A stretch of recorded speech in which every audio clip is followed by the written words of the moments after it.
அதிகாரம் 4. அரண் வலியுறுத்தல். அறத்தான் வருவதே இன்பம், மற்றதெல்லாம் புறத்த புகழும் இல. அறத்தான் வருவதே இன்பம், மற்றெல்லாம் புறத்த புகழும் இல. பொருள் விளக்கம்.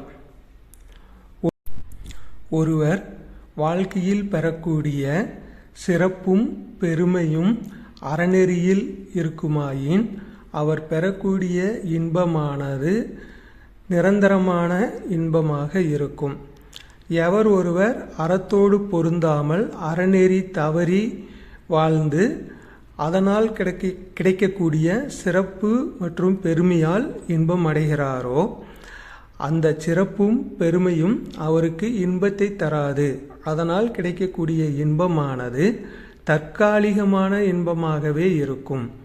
மேலும் அந்த புகழானது அவருக்கு நிலைத்து நிற்காது.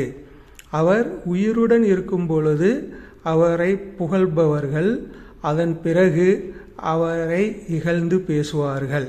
எனவே அந்த புகழானது அவருடன் சேர்ந்து மறைந்துவிடும்.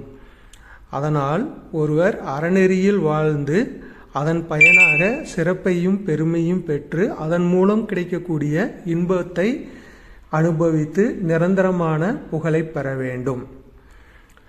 தூய்மையான நெஞ்சுடன் நடந்து அறவழியில் வாழ்க்கையில் வருகின்ற புகழால் ஏற்படக்கூடிய இன்பமானது நிரந்தர இன்பமாகவும் புகழானது அழியாமல் அவர் இறந்த பிறகும் அவருடைய பெயரும் புகழும் இவ்வுலகு மட்டுமில்லாமல் 7 உலகங்களிலும் நிலைத்து நிற்கும் என்பது உண்மையாகும்.